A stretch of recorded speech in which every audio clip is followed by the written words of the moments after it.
चलो, तो कल बता दिए थे किसके बारे में बताओ? गुलाम वंश के बारे में बता दिए थे।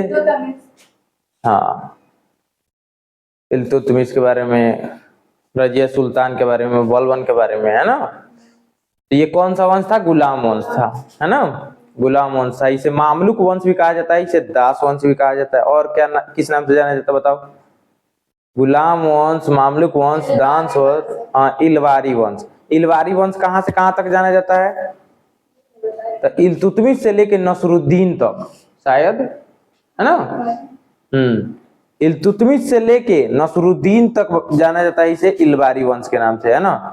तो जरूरी नहीं है कि इन्हीं लोगों को कहा जाएगा, आप ऐसे भी कह सकते हैं कि इसको इलवारी वंश के नाम से भी जाना जाता है। तो देखो किस किस नाम से? गुलाम वंश, इंग्लिश में इसे स्लेव डायनेस्टी कहते हैं, है ना। तो एक ही याद रखोगे इंग्लिश में तो भी हो जाएगा, ठीक है ना। हिंदी में इसे दास वंश, गुलाम वंश, इलवारी वंश और मामलुक वंश इसे कहा जाएगा, ठीक है।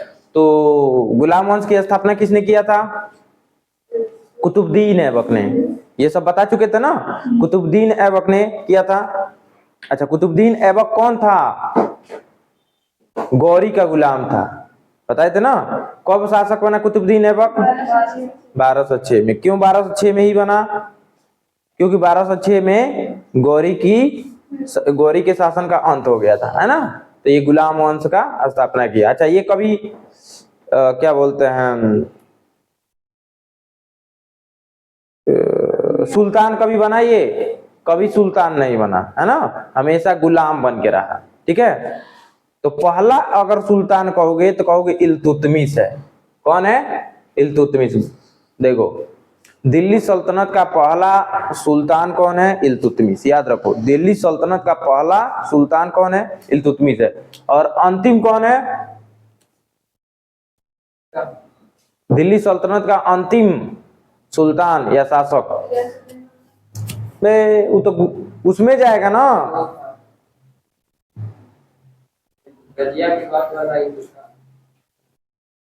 अरे क्या बताए थे तुम लोग को? लोधी वंश में जाएगा, याद नहीं रखते हो? जीके तो सरल लगता है, लोधी वंश में ना आएगा। लोधी वंश में कोई दिल्ली सल्तनत का अंतिम शासक आएगा? हाँ, तो बताओ, सुनो सुनो, ध्यान से सुनो। 1526 में पानीपत का प्रथम युद्ध किसके किसके बीच? इब्राहिम लोधी और किसके बीच? पानीपत का प्रथम युद्ध लास्ट में होता है, जिसमें बाबर आता है। कौन आता है? कौन बताएं? जो बेरी बताते हैं तो बताते हैं। बाबर। बाबर 1526 ईस्वी में आएगा और 1526 से उसका शासनकाल स्टार्ट होता है दिल्ली पे। यानी कि वो किसी को ना किसी को तो टपकाएगा ना शासन करने से पहले। तो वो लोधी वंश में शासक इब्राहिम लोधी को टपकाता है। समझ में आया? तो यानी कि देखो, अंतिम शासक इब्राहिम लोधी को मान सकते हो, ठीक है। तो देखो, तो पहला दिल्ली सल्तनत का पहला शासक कौन था? इल्तुतमिश था। अच्छा, तो कुतुबुद्दीन ऐबक क्यों नहीं था? क्योंकि वो गुलाम था, वो अपने आप को कभी शासक नहीं माना। समझ में आ रहा है? कोई दिक्कत है? अच्छा, तो इतना बात बता दिए थे हम। बहराम शाह के बारे में कल बता दिए थे। बहराम शाह कब से कब तक शासन किया? बहराम शाह बताओ। 42 तक, ठीक है। कब बना बहराम शाह? रजिया सुल्तान के बाद कि पहले? पहले कैसे बन जाएगा? रजिया सुल्तान 36 से हुई थी तो। समझ में आया? बहराम शाह और नसरुद्दीन, यही दोनों ना उसको साजिश से 40 दल को अपने में कर लिए थे। ध्यान से समझो, बहराम शाह ने दल चालीसा को अपने साथ कर लिया था और नसरुद्दीन उसका साथ दे रहा था। नसरुद्दीन कौन था? तो रजिया सुल्तान से पहले नसरुद्दीन बना था शासक। नसरुद्दीन तो रजिया सुल्तान से पहले बना था नसरुद्दीन। नसरुद्दीन फिरोज शाह रजिया सुल्तान से पहले शासक बना, ठीक है। तो देखो, रजिया सुल्तान और वो काला हाक्सी, और किस नाम से जाना जाता है इसको? बताओ। पढ़ रहे देखो, तो रजिया सुल्तान और काला हाक्सी ये दोनों विद्रोह कर देते हैं नसरुद्दीन के खिलाफ, हैं? याकूत खां। तो देखो रजिया सुल्तान और याकूत खां दोनों विद्रोह कर देते हैं, ठीक है, और रजिया सुल्तान शासक हो जाती है। तो रजिया सुल्तान पहले याकूत खां से प्यार करती थी, अब अल्तुनिया से प्यार करने लगती है, नहीं अल्तुनिया शादी कर लेती है, ठीक है। और बाद में क्या होता है कि इन दोनों को घेर कर अल्तुनिया को और इसको रजिया सुल्तान को कहाँ टपका देता है सब, ये 40 दल जो बहराम शाह ने अपने साथ कर लिया था दल चालीसा को, ये सभी सदस्य मिलकर इसको कैथल में टपका देते हैं। कैथल कहाँ पे है, हरियाणा में टपका देते हैं, इसलिए उसका मकबरा वहीं है ना। तो देखो, तो अगर पूछ दे कि रजिया सुल्तान का मकबरा कहाँ है तो कैथल में, ठीक है। अब इसीलिए कहा जाता है जब दल चालीसा को बहराम शाह ने अपने साथ कर लिया और इन सबको घेर कर हरियाणा में कैथल में हत्या कर देता है सब, तो कहा जाता है कि रजिया गुंडों में घिर गई। समझ में आया, इसीलिए कहा जाता है। अब उसके बाद से देखो, बहराम शाह ने दल चालीसा को अपने साथ कर लिया था, तो सोचा कि रे तो दल चालीसा को कोई भी अपने साथ कर सकता है, इसीलिए उसने एक नए पद जो तुर्कान चहलगामी के ऊपर का पद था, तुर्कान चहलगामी के ऊपर का पद था, उसको इसने शुरू किया। उसका नाम है नायब-ए-गुमलकात। नायब-ए-गुमलकात ये एक ऐसा पद था जो तुर्कान चहलगामी के ऊपर का पद था। तुर्कान चहलगामी क्या था बताओ, तुर्कान चहलगामी क्या था, तुम लोग को पढ़ाया उड़ाया सब गोबर गणेश है, लीप पोत के बराबर कर दोगे। 40 दल का चालीसा था, 40 लोगों का एक समूह था, चालीसा का हनुमान चालीसा पढ़ रहे हो कदे। अब देखो तो ध्यान से सुनो, तो बहराम शाह ने दल चालीसा के ऊपर एक और पद बनाया जिसका नाम था कौन सी, नायब-ए-गुमलकात। और इसने क्या किया बताओ, और इसने क्या किया,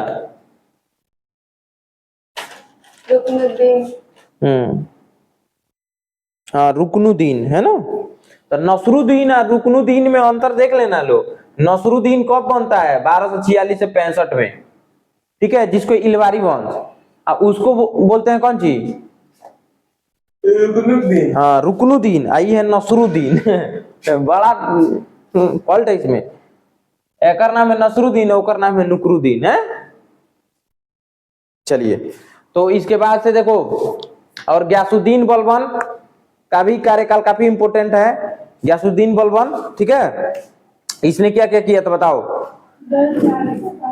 हाँ दल चालीसा का अंत किया था, क्या किया था इसने, पैबोस चलाया था, और सिजदा पैबोस और नौरोज, 3 चीज का इसने शुरुआत की थी।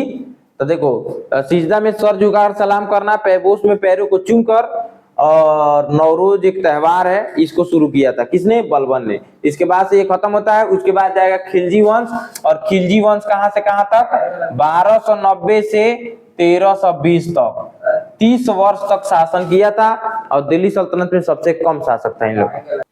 गयासुद्दीन बलबन 3 महत्वपूर्ण कार्य किया था, क्या क्या, पहले उसने तुर्कान चहलगामी को खत्म कर दिया है ना। तुर्कान चहलगामी मतलब दल चालीसा, दल चालीसा का अंत कर दिया, और हाँ लौह एवं रक्त की नीति, लौह ए रक्त की नीति चलाई दिल्ली में। और हाँ, और याद रखो, सिजदा पैबोस नौरोज, कौन सी, अरे सुनो, वो तो यतगीन ये है, बहराम शाह ने जो नायब-ए-गुमलकात चलाया, जब 10 दल चालीसा के ऊपर का पद, तो पहला बनाया किसको, नायब-ए-गुमलकात किसको बनाया, यतगीन को। अब समझ में आया। और बदायूं का यति था, नायब-ए-गुमलकात था, हाँ ठीक है, इतना समझ में आ गया नू। तो अब देखो, अब और क्या पूछ रही थी, कुछ नहीं पूछते। हाँ तो तुम लोग भी याद रखो, हैं समझे।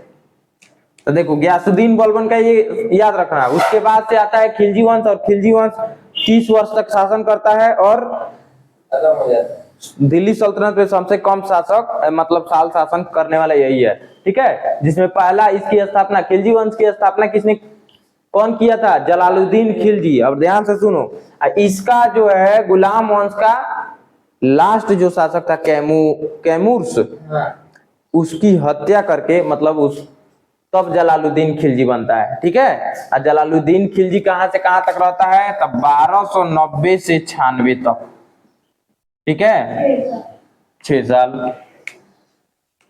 अब उसके बाद से कौन आ जाएगा? अलाउद्दीन खिलजी 1296 से 16 तक। कौन चीज? तुगलक वंश पढ़ाया जा रहा है, अच्छा ठीक है। 1296 से 1316 और 1316 से 1320 आज देखो ये बहुत कम मतलब एथी रहा, 1320 से 1320 है, देखो।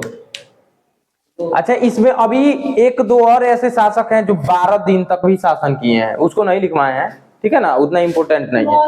12 दिन, ठीक है। अब इसमें भी देखो खुसरो शाह, ये भी बहुत कम दिन तक शासन किया था। इसमें दो और है शायद लगभग, ठीक है। तो देखो महत्वपूर्ण जो है वो जान लो, जलालुद्दीन खिलजी वंश की स्थापना करता है, और इसका भतीजा, मतलब ये चाचा था जलालुद्दीन, तो ये क्या हुआ? अलाउद्दीन भतीजा हुआ ना। तो इसका भतीजा अपने चाचा का हत्या करके ये बनता है सुल्तान जलालुद्दीन। है, जलालुद्दीन है, आई सुल्तान है, ये अलाउद्दीन खिलजी है ना, राजा है, तो क्या होगा? सुल्तान है ना होगा। खिलजी क्या कि वो खिलजी अलाउद्दीन उसका भतीजा है ना।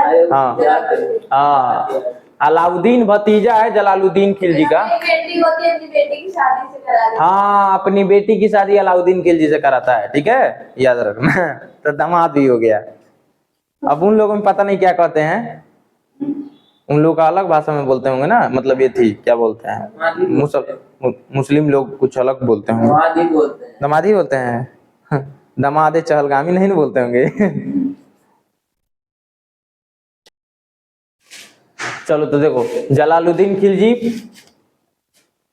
खिलजी वंश का संस्थापक था, इसका भतीजा था अलाउद्दीन खिलजी, चाचा को टपका का बना था। अब देखो अलाउद्दीन खिलजी जो है ये इसका दामाद भी था जलालुद्दीन खिलजी का, है ना। अब देखो अलाउद्दीन खिलजी काफी महत्वपूर्ण है। देखो 96 से लेकर 16 तक शासन, मतलब कितना साल तक शासन किया? लगभग 20 साल किया है ना, इसीलिए ये इंपोर्टेंट है। अब समझो, इसी के एक दरबारी कवि थे जिनका नाम था अमीर खुसरो। क्या नाम था? अमीर खुसरो, ठीक है। अमीर खुसरो जो है इसके दरबारी कवि रहते हैं, और ये काफी महत्वपूर्ण है, इनके बारे में काफी चीज पूछता है। इन्होंने तबला का आविष्कार किया था, ठीक है, तबला का, खड़ी बोली का आविष्कार किया था। तो देखो याद रखो, तबला का आविष्कार, खड़ी बोली का आविष्कार, और इन्होंने जलालुद्दीन खिलजी को क्या बोला था? सुल्तान जहान, जहान ए सुल्तान, ठीक है, सुल्तान जहान कहा था। तो देखो सुल्तान ए जहान बोला था किसको? अलाउद्दीन खिलजी को। और इन्होंने सितार और तबला,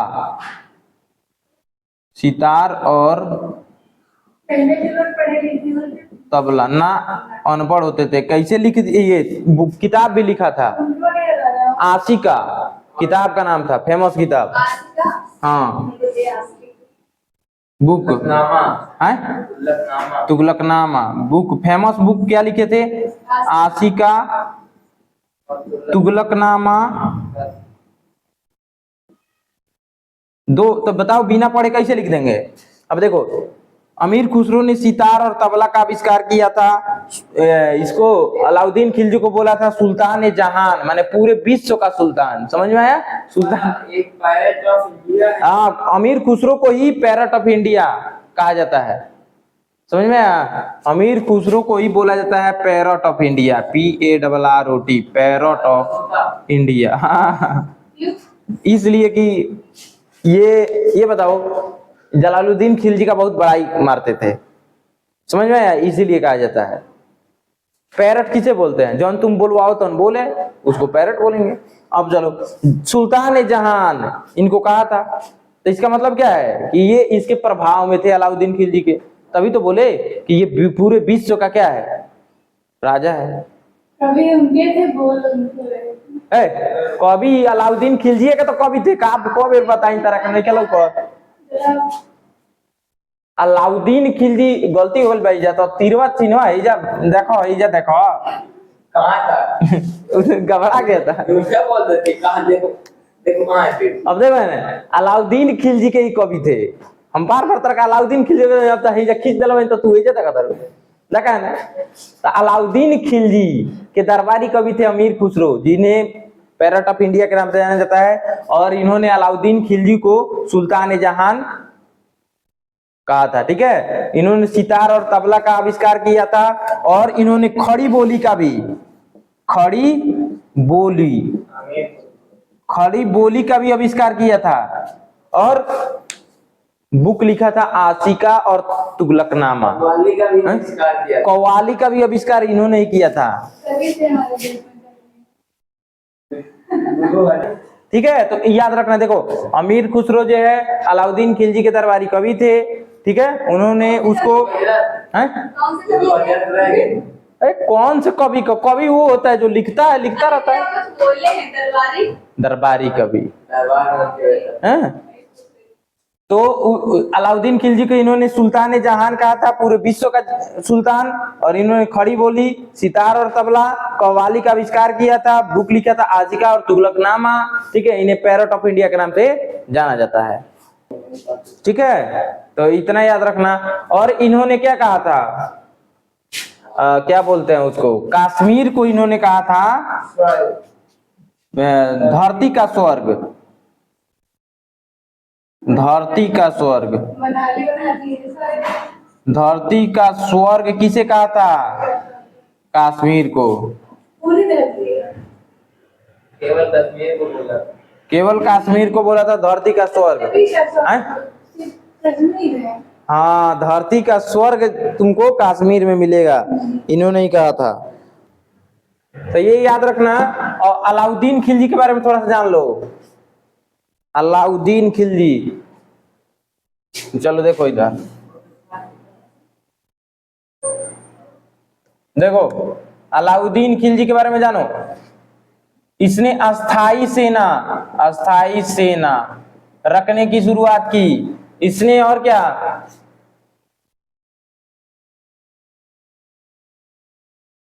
और इसके बारे में जोधपुर अभिलेख में मिलता है। जोधपुर अभिलेख में मिलता है, जो संस्कृत में लिखा हुआ है। और इसने वेतन में रोकड़ा देना प्रारंभ किया, माने नगद। ठीक है, इसने नगद वेतन देना शुरू किया, नगद वेतन। अच्छा, तो इससे पहले नगद वेतन नहीं था। उसने किसने, अरे जमीन देते थे लोग वेतन में, तो नगद कहाँ हुआ? वो नगद नहीं था, तो इसने नगद वेतन देना शुरुआत किया। ठीक है, तो याद रखो, अस्थाई सेना रखना शुरू किया। इसके बारे में जोधपुर अभिलेख में मिलता है, जो संस्कृत में लिखा हुआ है। नगद वेतन देना प्रारंभ किया, और कुछ है इसके बारे में? ठीक है, इतना कोई दिक्कत है? और अब देखो 1296 से लेकर 1316 तक ये शासन किया है, 20 साल तक। तो 1298 में एक अभियान करता है, गुजरात अभियान। देखो, गुजरात अभियान करता है 1290 में, और ध्यान से देखो। और इसने 1000 रुपए में, सुनो, एक गुलाम को खरीद के लाता है गुजरात से? मालिक कपूर को। हाँ, कौन सी? मालिक कपूर।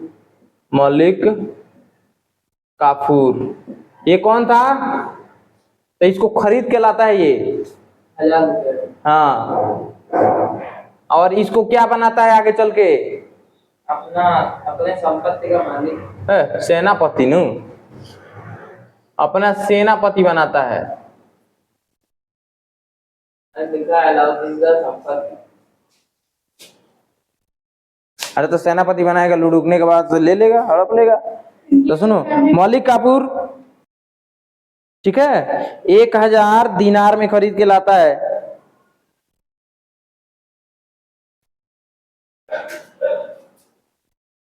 ठीक है, तो याद रखना इसको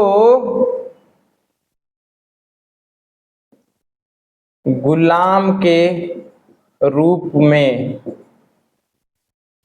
देखो सुनो, मलिक काफूर को, ये सेनापति तब तक नहीं रहता है, मलिक काफूर को गुलाम के रूप में गुजरात से खरीद के लाता है। गुलाम के रूप में गुजरात से खरीद कर लाता है। कौन? अलाउद्दीन खिलजी, गुजरात से 1000 दिनार में, चाहे रोकड़ा में कह सकते हैं, उस समय का जो रोकड़ा था उसमें खरीद के लाता है मलिक काफूर को गुजरात से। ठीक है, और बाद में इसको अपना सेनापति बनाता है। तो इतना याद रहेगा ना, कोई दिक्कत है? देखो एक बार और याद रखो, अलाउद्दीन खिलजी का दरबारी कवि कौन था? अमीर खुसरो। इसने अलाउद्दीन खिलजी को सुल्तान जहान कहा, इसी ने खड़ी बोली। हाँ, अलाउद्दीन खिलजी को सुल्तान जहान, पूरे विश्व का सुल्तान। और अमीर खुसरो ने खड़ी बोली, सितार और तबला, कव्वाली का आविष्कार किया। ठीक है, इसने बुक लिखा जो फेमस बुक है आशिका और तुगलकनामा, और इसे पैरट ऑफ इंडिया के नाम से भी जाना जाता है। ठीक है, अब सुनो, अलाउद्दीन खिलजी ने अस्थाई सेना का शुरुआत किया। इसके बारे में जोधपुर अभिलेख में प्राप्त होता है, जो संस्कृत में लिखा हुआ है। इसने नगद वेतन देना शुरू किया, और क्या 1290 में गुजरात अभियान करता है, और मलिक काफूर को गुजरात से लाता है 1000 दिनार में, और गुलाम के रूप में, मतलब गुलाम के रूप में खरीद के लाता है। ठीक है, अब बाद में सेनापति बनाता है। तो इतना याद रखोगे। इसने चित्तौड़ अभियान भी किया था। कौन अभियान? चित्तौड़ अभियान भी किया था, जिसमें मलिक काफूर जो है सेनापति रहता है। ठीक है, तो इस टाइप से इस ठीक है, तो ये सब इतना याद रखो। कोई दिक्कत है इसमें? याद रहेगा इतना? बताओ, पूछेंगे तो बताना। अगर मान लो एक दो इधर उधर होता है तब पढ़ोगे, तभी तो बताओगे कि नहीं गुरुजी यहाँ गलती है, भैया यहाँ गलती है ना। गुरुजी नहीं है अभी, भैया है, तो भैया यहाँ गलती है, सुधारिए। तो ठीक है, तो पढ़ोगे तभी ना तो मुंह बना के बैठे रहोगे। तो क्या फायदा है? पढ़ो, मेहनत करो। हाँ, तो बताओ इसमें कोई दिक्कत है? और ये चल क्या रहा है? खिलजी वंश। आज से हम शुरुआत किए हैं खिलजी वंश। ठीक है, अब इसमें खत्म हो जाएगा 1-2 दिन में। खत्म होगा ये 1320 में खिलजी वंश। ठीक है, तब उसके बाद से खिलजी वंश के बाद से तुगलक वंश आएगा। तो कहां से कहां तक शासन करेगा? 1320 से 1414 में ना शासन, उतना शासन करेगा ना। तुगलक वंश सबसे ज्यादा है, 1320 से लेके 1414 तक शासन करेगा, लगभग 94 साल। यही ना हुआ? तो देख लो, तो इसके बाद से चलेगा तुगलक वंश, याद रखना। हाँ, तो नोट कर लो। देखो, अस्थाई सेना रखना अलाउद्दीन खिलजी ने शुरुआत किया था। अस्थाई सेना मतलब हम अपनी सेना रखेंगे, है ना। अब देखो, और इसी ने, इसके बारे में जोधपुर अभिलेख में मिलता है। अभिलेख क्या होता है? तो पहले लोग थी पत्थर पे अपने बारे में लिखवाते थे, समझ में आया? तो वो अभिलेख है। ठीक, और वो संस्कृत में लिखा हुआ है। इसके बारे में अलाउद्दीन खिलजी के बारे में जिक्र है। ठीक है ना। इसने नगद वेतन देना शुरुआत किया, क्योंकि पहले जो सुल्तान हुए थे वो क्या देते थे बताओ? वेतन के रूप में वो जमीन देते थे। उसका क्या नाम था? इक्तेदार। हाँ, इक्तेदार, इक्तेदारी नहीं, इक्ता प्रणाली। समझ में आया? अब देखो, और 1290 में इसने गुजरात अभियान किया, और वहां से मलिक काफूर को खरीद के लाया गुलाम के रूप में, और बाद में मलिक काफूर को क्या बनाता है? सेनापति। ठीक है ना? इसने बहुत सारे अभियान किए, एक अभियान नहीं। ठीक है, अब देखो इसी का ये था, कवि था अमीर खुसरो। इसके बारे में देख लो, अमीर खुसरो काफी प्रसिद्ध आदमी है। बहुत अमीर था। नहीं, हाँ, इस विद्वान में अमीरी थी इसके पास। हाँ,